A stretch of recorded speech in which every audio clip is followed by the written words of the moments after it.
The suspect in Charlie Kirk's murder is not cooperating with authorities. His roommate and family are. Criminal charges due tomorrow. A bipartisan D.C. vigil for Kirk tonight. Insensitive or inappropriate social media posts about Kirk's death have led to firings and suspensions in the public and private sector. We explore. Oklahoma City's Republican Mayor David Holt joins us to discuss the future of DEI, public safety, National Guard in cities, and free speech.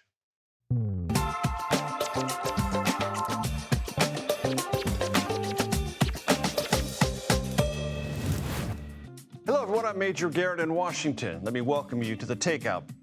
The suspect in Charlie Kirk's murder remains under protective watch in a Utah jail. Prosecution on an array of state felonies will commence with a court appearance tomorrow. At the same time, something is playing out on social media and in employment circles that commands our attention. On university campuses, in school districts, and within employers large and small, but large like United and Delta Airlines, NASDAQ, and even the United States Secret Service, employees have been fired or suspended for social media posts about Kirk's death that have been deemed inflammatory, insensitive, or inappropriate.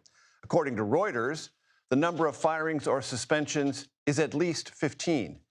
There is, furthermore, an online campaign to pressure employees to fire or dismiss others for online posts deemed to be offensive. Top White House officials spoke today of unleashing the Justice Department and Department of Homeland Security against, quote, radical left-wing extremism that more and more voices on the right now say was a direct or indirect cause of Kirk's assassination.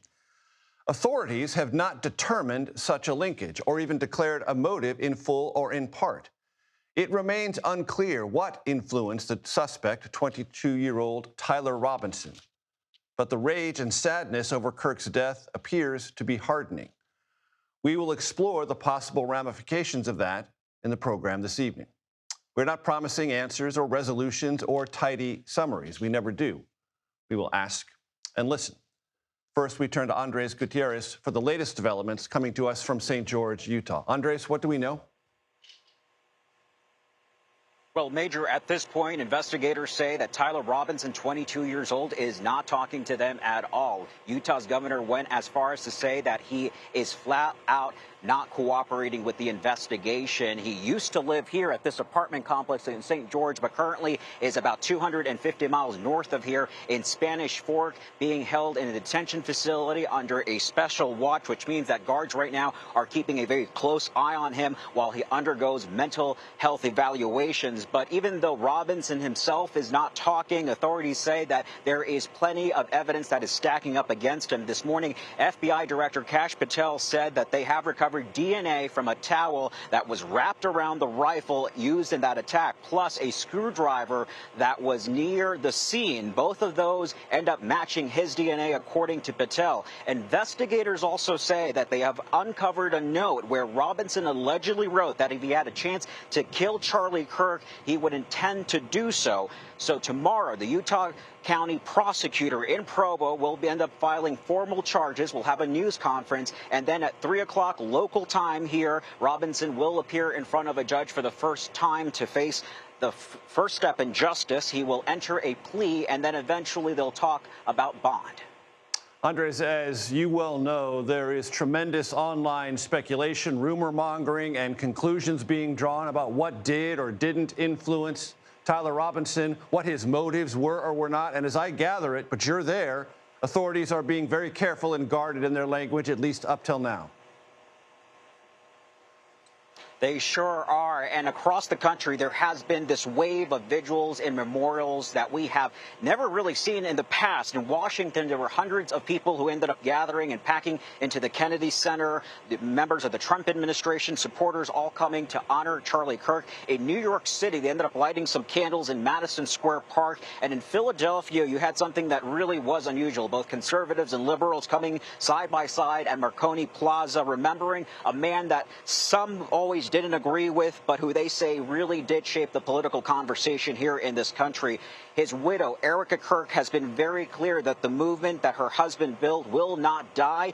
This assassination is sparking something bigger as a conversation as a nation. Leaders are urging people here to cool down the rhetoric, to think about how the country has become so divided. It's a moment for Americans to find a way to argue and disagree without the kind of anger that ends up spilling into political violence. Major? Thousands of Turning Point USA organizations on college campuses and in high schools across the country. Andres Gutierrez in St. George, Utah, thank you very, very much. Turning now to President Trump's crackdown on crime. He is pledging to send the National Guard to Memphis, Tennessee next.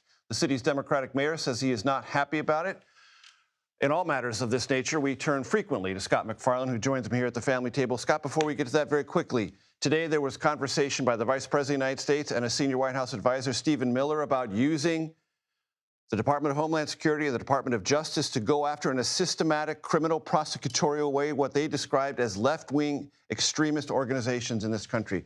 Parse that out for our audience. And the specific plan or proposal was to use racketeering as a way to get into these far-left groups and a way perhaps to dismantle far-left groups. They left unsaid what is a far-left group. That's more of a term of art than science. What's more, they didn't specify a whole list of groups they're targeting here.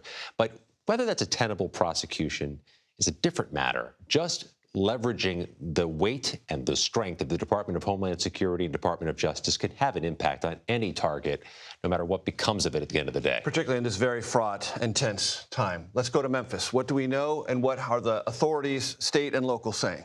Well, you have a city with a crime rate that the president deems to be unacceptable. He thinks the National Guard can help solve that, the way he thinks the National Guard has helped in a strong way, he argues, in Washington, D.C. A couple differences here. The mayor has said he's not happy about it. I think the president indicated the opposite during a Fox News segment Friday. But in Tennessee, their National Guard is deployed here in Washington, D.C. Actually, there's 172 Tennessee National Guard members are here. This would be a further deployment of Tennessee Guard in Memphis. Not clear yet under which provision he would call them up, if it's in a law enforcement capacity, which may need some authorization from the governor, or similar to what he did in Los Angeles, where the Guard was governing federal courthouses, federal office spaces where the president can just put them on federal ground. And sure enough, Memphis does statistically have an alarming crime problem. The Memphis crime rate is one that is comparable to what we see in so many U.S. states where you have a city where the crime rate has declined recently, but at a level that's deemed to be unsustainable and too high. Scott MacFarlane, pleasure as always. Thank you. It appears that TikTok will not only survive but continue to thrive in this country. According to Treasury Secretary Scott Bessent, the administration and China have worked out what he described as a framework for a deal. That's a framework to a deal, so many details remain, to keep the social media app operational in the United States. If this agreement comes to fruition, it would end a long-running saga over the social media app's future, because there is, of course, an existing congressional law signed by President Biden to ban it. Those extensions have been carried out by the Trump administration, and the president said about this, that framework I just mentioned, that, quote, young people will be very happy about it. Like I said, many details yet to emerge. Our senior CBS News senior business and technology correspondent, Jolene Kent, joins me now. Jolene, what do we know about a framework that is possibly leading us to a deal? Major, you are correct that there are very few details on what this framework actually is. But what we know is Treasury Secretary Bessent has said, as well as the Chinese side, by the way, through their state media, have said a broad framework has been struck. Bessent saying that the commercial terms of the deal have also been determined, but declined to say if it includes the sale of TikTok to a U.S. company or entity, or if that sale would include the sale of the algorithm, that secret sauce that so many people rely on when they use TikTok to stay engaged, if you will. And so there's a bit of murky questions now going forward, because the latest deadline in this sort of rolling deadline drama that we've been following is Wednesday. But the White House is saying that President Xi Jinping of China and President Trump are not expected to speak until Friday. And this law, which was signed by President Biden, then President Biden, a bipartisan law, essentially outlines and says, due to national security concerns, TikTok must be owned by a Chinese entity to be legal and viable in the United States. So there's a lot of huge questions as to what happens in the next couple of days.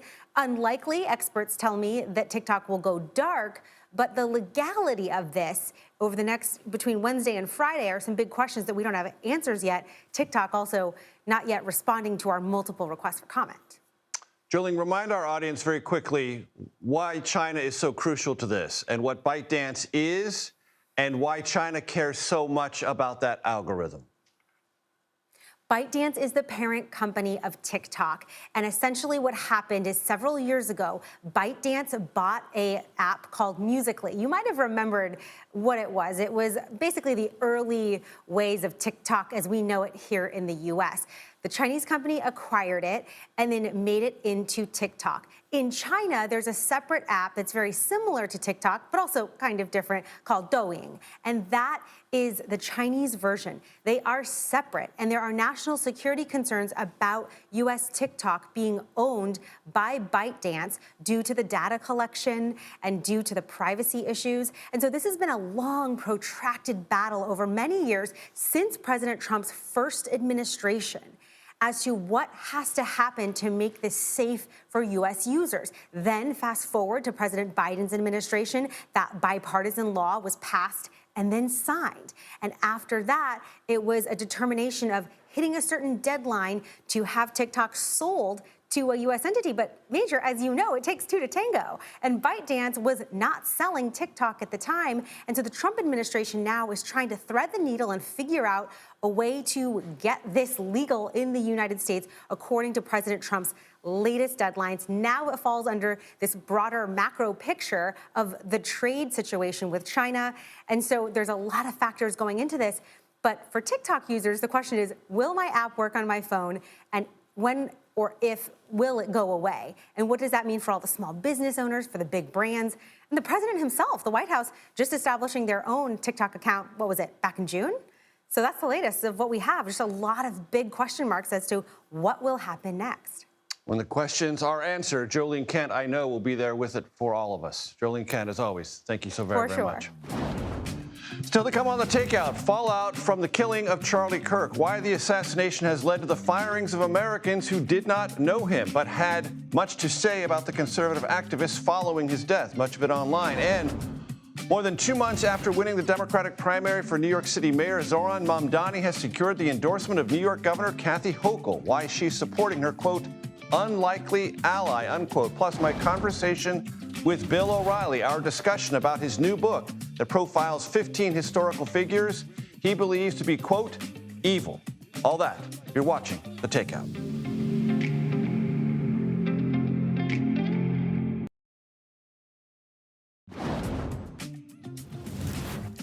Welcome back to The Takeout. Free speech, social media, political rage, employment decisions, all colliding in the aftermath of Charlie Kirk's murder. Will Creeley joins me now. He is the legal director for FIRE. FIRE, that stands for the Foundation for Individual Rights and Expression, an organization that defends free speech. Will, where are we on this? Oh, we are very busy, Major. Thanks so much for having me. We are living what seems like an inevitable and tragic cycle where the public loses someone, and instead of celebrating their free speech rights, we see this wave of condemnation and backlash to comments that some, many, or most find very offensive, but are nevertheless protected under the First Amendment. We're seeing lawmakers across the country calling for the termination of both government employees who have a First Amendment right to speak as private citizens off the clock. And also, we're seeing calls, even from the Vice President of the United States, to have people call private employers and have folks fired for saying intemperate or impolite or just plain unpopular things about Mr. Kirk. Now, I have read, Will, and I will turn to you for guidance on this, that people in an employment situation do not have an absolute First Amendment right. That is to say, if the employer for whom they work believes there is reputational harm to a public utterance they make, they can be fired. That's exactly right, Major. If you work for a private employer, that employer has a great deal of leeway to discipline you for comments that they find unseemly or otherwise at odds with the business's image. That's true. But in our country, where we have a culture of free expression, in addition to a First Amendment right to free expression, we should really think twice about making people choose between having a job and having an opinion. I'm old enough to remember when we saw this exact cycle play out after the tragic death, the murder of George Floyd 5 years ago. We had a lot of hue and cry about cancel culture. Can't we have a situation where people disagree about the meaning of a very public death? And in this country, we should be able to have that disagreement. We should be able to talk about it civilly. One quick point, Major. Mr. Kirk died engaging with folks who didn't share his political opinions. Per the reporting, he was answering questions on immigration and trans rights from folks who disagreed with him.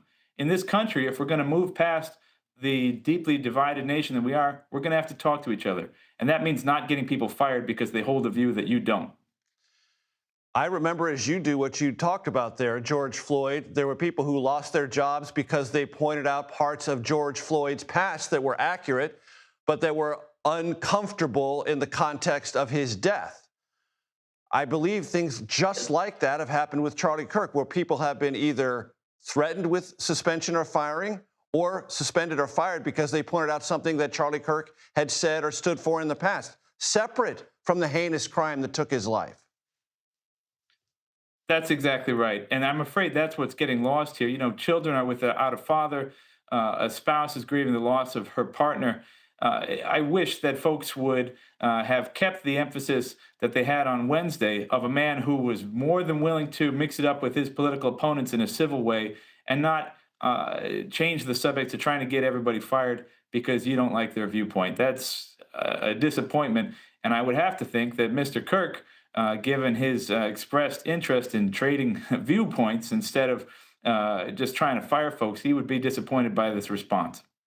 Well, this might be a hopelessly naive question, but I wonder, as you study this space, which you do, and you have a consistency on it, which I find admirable, if that people don't understand that a social media post is not a thought that they have just in their head or that they express to a close friend. It is a public expression. Therefore, it is part of a larger system-wide announcement, which makes them more vulnerable to the kind of things we're discussing, whether they should be or not. That's your advocacy point of view. But I wonder if people understand the consequences or the dimensions of what they're doing in social media.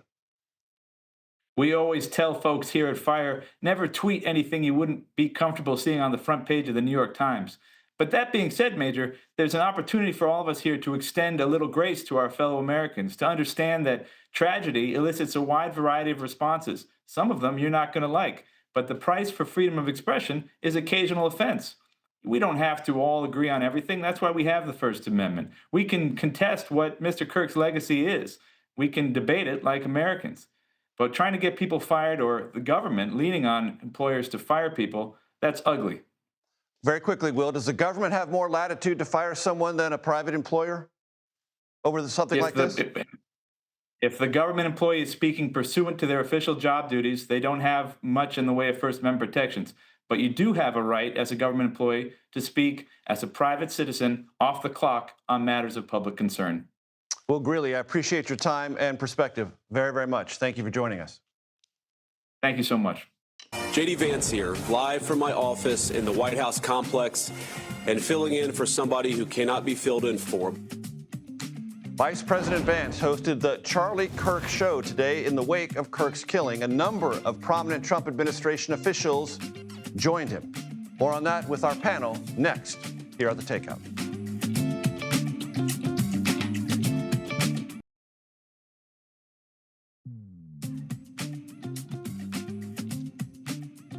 Welcome back to the Takeout. Here is a look at what else we and now you are watching this evening. Today marks the start of Hispanic Heritage Month, but this year organizers have canceled festivals and parades over fear of immigration raids. The White House has not announced plans to mark Hispanic Heritage Month. It did during the first Trump term. According to the latest census data, 68 million people in the United States identify as ethnically Hispanic.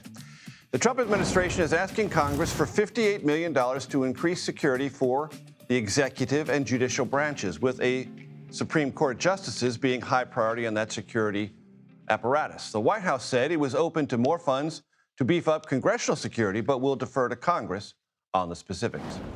There is new CBS News polling, and I mean brand new CBS News polling on the New York City mayoral race, and it shows Zohran Mamdani is leading with a comfortable margin, enjoying support from 43% of likely voters, according to our survey. More than one-third of voters have identified the cost of living as the most important issue in the election. 62% of these voters, support Mamdani. I want to bring in our reporter panel. Julia Manchester is a national political reporter for The Hill, and Tom LoBianco is co-founder and editor of 24-Site News. I also want to have the control room bring up one other graphic about, is New York City, what is it? 49% say very unaffordable, 31% say somewhat unaffordable, 13% say somewhat affordable, and I want to meet one of these 7%ers. I want to meet one of them who says New York City is very affordable. What? What? Come on. Very comfortable life. Stop that. Stop the insanity, as they say. Yes. All right. We'll set that aside. It's just of inordinate interest to me that 7% in our survey consider New York City very affordable. I got to meet one of them before I die.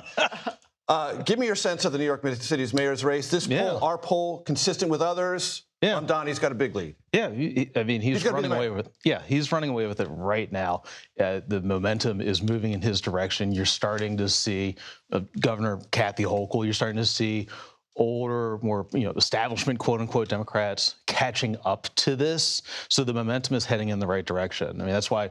Even if this, the old White House Eric Adams reports of him dropping out, maybe getting behind quote, wouldn't change anything. And look at our numbers. Even if you put all of Adams' support with Cuomo's, it doesn't get the job done. No, absolutely. And I think you have people like New York Governor Kathy Hochul, who endorsed Mamdani last night and who's actually gotten some criticism from other Democrats, obviously Republicans, for doing so. I think she obviously sees the writing on the wall, but not all. She also has a primary coming up, and she has a left flank she's got to cover. She does, absolutely, from her own lieutenant governor. But not all New York Democrats are getting behind Mamdani. Congressman Tom Suozzi said on X earlier today he is not going to endorse Mamdani. We have yet to hear from Senate Minority Leader Chuck Schumer or House Leader Hakeem Jeffries on whether they're going to endorse. So I think that speaks volumes as well. But at the end of the day, I don't think New York City is a microcosm of Democratic politics. If we're going to look ahead to the midterms, I think New Jersey and Virginia are much better barometers. Where Mikey Sherrill, the Democratic nominee for governor in New Jersey, and Abigail Spanberger, the Democratic nominee for governor in Virginia, both want to hew to the centrist moderate Democrat labeling, which they would argue stands in stark contrast to whatever happens in the New York City mayor's race. Yeah. I want to play for you a soundbite from J.D. Vance, Vice President of the United States, sitting in, as he said he had to, because Charlie Kirk no longer can, because he was murdered in full public view last week, talking about, not directly saying, but leaving a very strong implication that the extreme left in America is somehow responsible. Let's listen. We have to talk about this incredibly destructive movement of left-wing extremism that has grown up over the last few years, and I believe is part of the reason why Charlie was killed by an assassin's bullet. So there's a lot of there by implication. Yeah. Not much by specifics. Yeah. We're still learning so much about... And authorities are trying to be careful. Yes. We're still learning so much about the suspect. Mm-hmm. We don't even have charges yet. Right. All right. I mean, we are so... And this is moving very fast. Now, of course, this is the White House messaging and direction, right? This is the same thing that the president himself has been saying in a number of appearances. Vance, as is normal with him, a little bit more muted, a little bit smoother in his delivery. But there's still a kind of a guilt by association. Yeah. And that's their direction of it. We don't have details yet. Right. And frankly, the more that we learn, the more confusing it is at this moment. Exactly. And Julia, quite apart from what is or isn't, or how the implications are being hashed out on social media furiously, we know, and constantly, relentlessly, there's a practical effect that is going on, and you've been reporting about this, on the decisions and methods that members of Congress are using going forward to engage in debate engage with their constituents, but try to maintain some perimeter of security. Yeah, not only members of Congress, but just political candidates in general. And there is that question about what does security look like? Are people, not only candidates, but are volunteers able to go out and door knock? Are they all able to take part in these very open air, large events? But another question is, does something like this, and even though Charlie Kirk was not a candidate, but if you're someone who's thinking about maybe running for office and you see what happened to Charlie Kirk, that's got to weigh pretty heavily. I was actually chatting with one GOP operative who said, I was trying to convince someone, a client, to run for office, and now they're even more on the fence than they were before. After right. this. I mean, look, there were practical reasons why anyone thinking about entering the public space was difficult. This makes it even more difficult. Yeah. Those calculations become very, very primal. I remember, probably 2 years ago, I was at CPAC, the Conservative Political Action Conference down here in suburban D.C., and it was one of the first ones after COVID, after the lockdowns. And, Radio Row has been there for forever, people doing interviews and whatnot. What was so striking to me, though, was the number of podcasters, radio folks who all had bodyguards with them. Everyone had a body. And I'm like, what is that? Where are we? With the bodyguard for Radio Row. Bodyguards, plural, for Radio Row. I want to play for you sound from Face the Nation. I was honored enough yesterday to sub for my colleague Margaret Brennan, talk to Speaker of House Mike Johnson about all this. Let's listen. I mean, calling people Nazis and fascists is not helpful. Look, there are some deranged people in society. And when they see leaders using that kind of language, so often now, increasingly, it spurs them on to action. We have to recognize that reality and address it appropriately. And I'm heartened to know, Major, and to see that many of my colleagues on both sides of the aisle are stepping up and saying that and addressing it. I think this could be a turning point, frankly, to use Charlie's term, for the country. And I hope that's true. Fascists, Nazis, communists, lunatics. I mean, everyone can find examples on both sides where Republicans and Democrats have used very incendiary, intentionally divisive language. And if all we want to do is remember those things other people have said, we're going to stay in this snare. And we've seen the consequences on both sides of the aisle. I mean, this past week or so, there's been a lot of, only this side has been the victim of violence, et cetera, but we've seen it on both sides. And I think, oftentimes after these tragic events or these attempted assassinations, we hear everyone say, let's turn down the temperature. Well, it's like a vicious cycle. We end up calling for it again. Julia Manchester, Tom LoBianco, thanks for coming in. I want to remind you the candy does not eat itself, so take care of it, all right? Bill O'Reilly has a new book in which he closely examines what it means to be, quote, evil, what his definition of evil is, in the context of the most recent events in this country, meaning Charlie Kirk's assassination and America's reaction to it. I ask him about that. You'll hear his answer next, right here on The Takeout.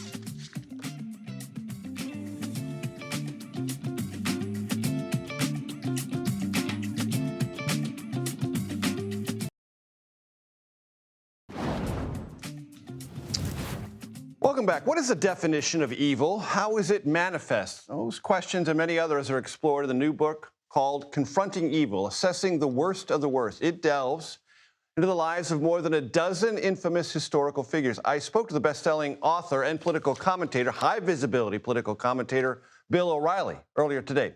Here's part of that conversation. Bill O'Reilly, welcome to The Takeout. It's good to see you. The book is Confronting Evil. As you know, evil both fascinates and horrifies the human mind. This is kind of a study of that. Is there a common thread you'd like my audience to know about when you think about and when it thinks about large-scale evil? There are a few threads, Major. A book takes a year for me to research and write. About a year ago, I said to myself, evil is rising in the United States and around the world.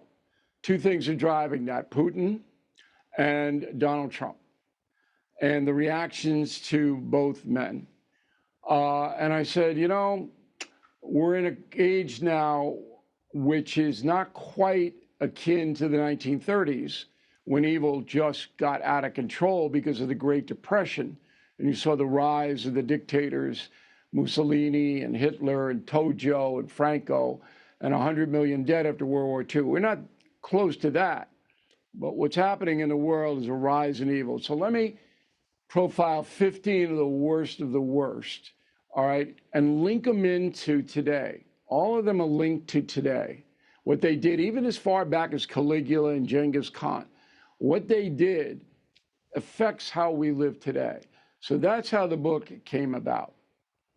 And when you say we are at a point like the 1930s, what are the similarities? What are the important differences? Well, social media is the big difference. Obviously, evil can exist now in a very dark place when that option did not exist before. And the evil on display in Nazi Germany, for example, was, you could see it right on the street. Guys in the brown shirts walking around, beating up people. You can see all that. We have a silent evil now, where horrible individuals gather together and do horrible things in cyberspace. And these things sometimes translate into violence, like the Charlie Kirk assassination, the assassination attempts on Donald Trump, the firebombing of Governor Shapiro's house in Pennsylvania. You're getting a crossover. The mentally ill people are being spurred on by the social media. That is new. But the concept of evil, which in the definition is important, evil is when a human being, all right, hurts another human being for no reason and enjoys it. They live for it. They like to see people in pain or in death or whatever it may be. That's evil. In the Catholic Church, it's defined as a mortal sin. Right. And all throughout history, good people have been charged with trying to stop evil or diminish it. The obligation. But that is now not as intense as it used to be. A lot of people looking away. A lot of people don't want to have anything to do with it. It's not my fight, whatever it may be. I'm creating a bubble world. I can live in the bubble world, and I don't want to hear about it. That has enabled and empowered evil. Contextualize what you just said, Bill, in the context of the assassination of Charlie Kirk and then what has now begun to filter through America, which is people posting about that on social media, losing their jobs either in the public or private sector, and a conversation about what does that mean and what are the limits there, either in what you express or what you can be penalized for expressing. In the public arena, you cannot practice hate speech. That's what it comes down to. So you can't threaten anybody. You can't say, I'm going to, kill you and your family. That doesn't come under the First Amendment. There are statutes almost everywhere to prevent that kind of a thing.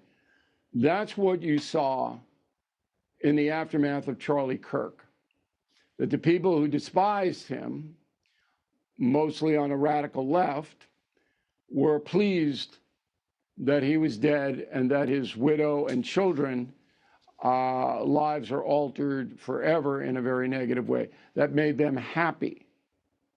Now, I chalk that up as mental illness. That doesn't excuse it, but I don't know anybody who was happy. In my world, I'm selective on who I associate with, but I don't know anybody like that. And I don't go on the internet or social media. That's not where I am. I'm a Luddite. I wouldn't know how to get there, okay? Right. But when I saw it from a guy like Stephen King, here is a man who's very accomplished, and he's coming out and he's saying, well, Charlie Kirk wanted to stone gay people to death. Well, Charlie Kirk never said that. And why would you even bring that up in a terrible aftermath of this assassination, Mr. King? What's wrong with you? So a corporation or any institution has an obligation to its employees and its customers not to accept that kind of behavior. And so people lost their jobs. And I don't want the witch hunt. I wrote Killing the Witches. I don't think the witch hunt gets you anywhere. But if people are going to go out and they're going to practice hate speech in a public arena, they're going to pay a price. As always, you can watch my full interview with Bill O'Reilly, and it's fascinating, on YouTube, and you can listen to it on your favorite podcast platform. That's what we do here at The Takeout. A Republican mayor in a very red state has come out in support of diversity, equity, and inclusion. David Holt joins me next to explain why. Looking forward to that right here on The Takeout.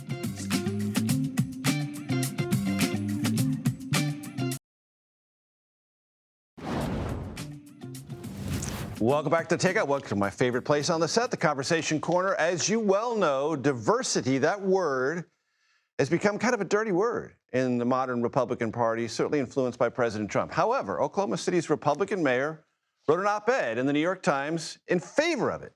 He writes, quote, "I'm a lifelong Republican who believes in meritocracy, but meritocracy cannot be exclusionary." That caught our eye, so we want to talk to David Holt, and I'm very glad he's here with us now. Yes. Mr. Mayor, it's great to see you. Oh, thanks for having me. Walk me through that, because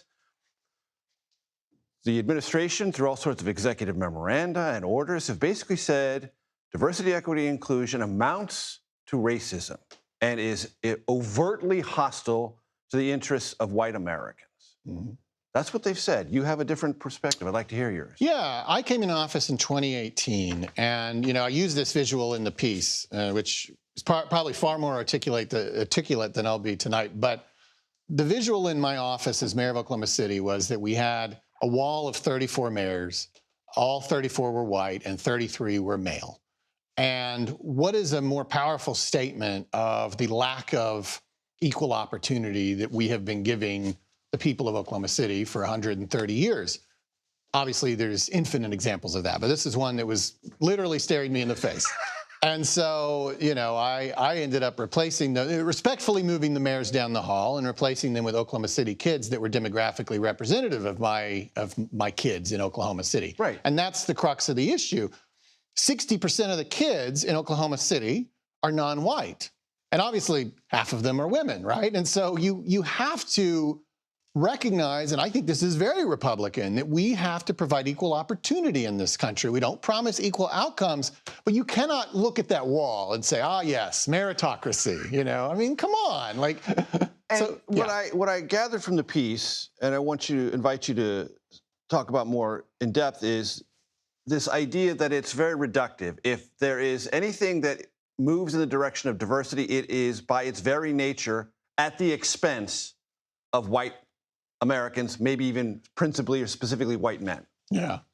No, I mean, I just don't see it that way. I mean, I guess I think of it sort of as building a bigger table, I mean, I think that there is absolutely going to always be a place for white men in Oklahoma City and all across and all country. Of America. But we've had a good run. I mean, we to really fulfill the promise of this country, we owe it to everybody to have the same opportunity. That's all. And even that phrase, we had a good run, it doesn't mean you stop running. Everyone's running. Right. And for those in your city, has it proved important that that imagery sends a signal that those in your community, the children in particular, look up and say, oh, yeah, there's room for me? Right. And I should say, I believe we've also extended our actions to more substantive things. This is symbolism. Sure, of course. Being out in the community. I'm the first mayor to attend, Latino events and civil rights commemorations and Asian community events. I'm the first mayor to declare pride. And those are also, to some degree, symbolic things. But much like the pictures on my wall, yes, it sends a signal to these communities, hey, I actually have a path here. The mayors in my community, that must mean that I'm a part of this city too. So that's the entry point. But more substantively, working on boards and commissions and making sure that, because every city, I'm sure, across the United States has dozens of boards and commissions, planning, and right. Plumbing, and all right. These things. They're volunteers, they're not paid, they're community civic leaders. And in my case, I think I appoint over 500 such people. Making sure that those reflect the community, that there's people from diversity comes in many forms. There's also geography, especially in cities, right? There's the wrong side of the tracks, the right side of the tracks. Making sure that, the people on these boards and commissions come from all parts of the city, making sure that they come from all different perspectives. We've also done things like our voters have approved a civil rights center that we're going to tell our city's civil rights story. Some of these stories of our segregationist past are sort of being forgotten and not told. And as a result, we're producing outcomes. When you bring all these people together and you actually bring everybody to the table and get all these different perspectives, your investments as a city are a little different. They go more broadly to more communities in the city, and you get more support. I mean, I've run 3 tax initiatives, and they've all gotten over 65 or 70%, because we're a city that is very much a microcosm demographically and politically of the country. But we are finding a way to build a coalition across partisan lines and across all these other lines that otherwise divide us. Mayor Holt, I'm glad you're going to stay with us for another segment. And when we come back, I want to talk to you about public safety in your city and the whole concept of bringing in federal forces, specifically the National Guard. When we come back, that's next here on The Takeout.